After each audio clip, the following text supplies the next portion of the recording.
We begin with senior foreign correspondent Ian Pannell in Kyiv. Good morning, Ian. Yeah, good morning, George. We're in Maidan Square. This country, this city, is now on a total war footing. We've been hearing the sounds of battle here, but attention's been focused on the country's second largest city, where it appears that an attempt by Russian forces to enter the city has been repelled. But I think what we're witnessing now isn't just a Ukrainian crisis, but a global one. This was the week the world changed. The post-Cold War order shaken to its core and a full-scale conflict erupting in Europe 75 years after we swore never again.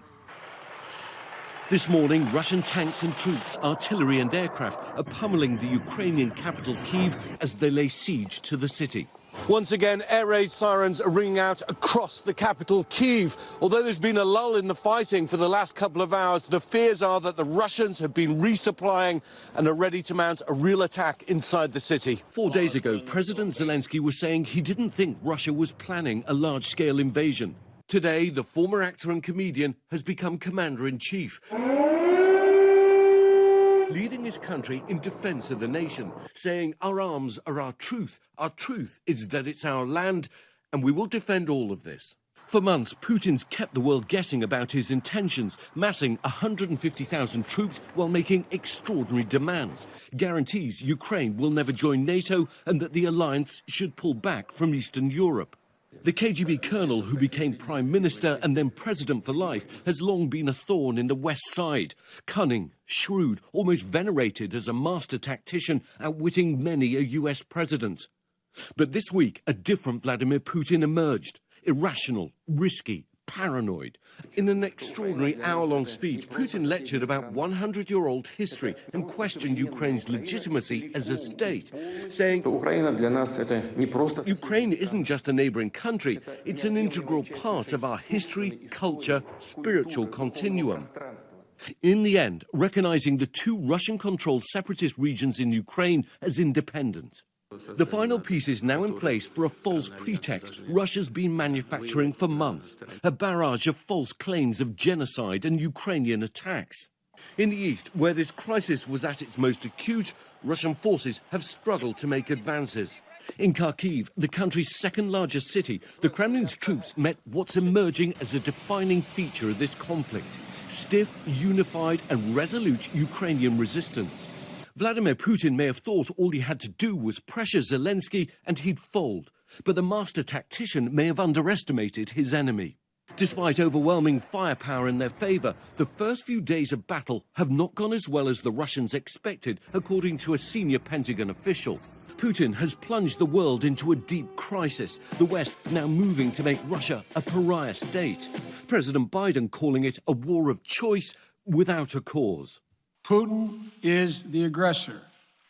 Putin chose this war, and now he and his country will bear the consequences.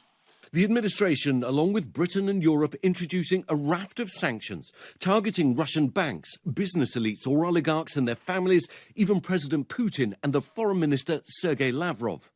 This is going to impose severe cost on the Russian economy, both immediately and over time. NATO activating its rapid response force for the first time in a defensive role in Europe.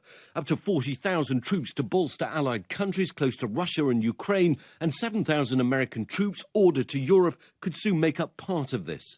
There is no doubt about NATO's readiness to protect and defend all allies.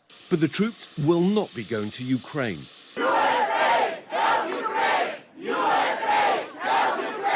The West's response exposes the limitations of confronting the world's second most powerful nuclear nation. Today, the Ukrainian people may have the world's support and more weapons, but they're in this fight alone. Now, a US official telling ABC News a $350 million package of lethal defensive aid will also include portable surface-to-air missiles. The last time America sent such weapons to help America's enemies was during the Soviet occupation of Afghanistan. Welcome to the new Cold War. Well, George, we've now got this news that the two sides are going to meet at the border between Belarus and Ukraine, although it's hard to see what common ground could exist while Russian troops are on the offensive inside Ukraine. We also have this deeply worrying statement from Vladimir Putin. He's talking about aggressive NATO action, and he's putting his strategic defence forces on a state of heightened readiness. It certainly sounds like nuclear sabre-rattling. George? Certainly does. Ian Pannell, thanks very much. Hi, everyone. George Stephanopoulos here. Thanks for checking out the ABC News YouTube channel. If you'd like to get more videos, show highlights, and watch live event coverage, click on the right over here to subscribe to our channel. And don't forget to download the ABC News app for breaking news alerts. Thanks for watching.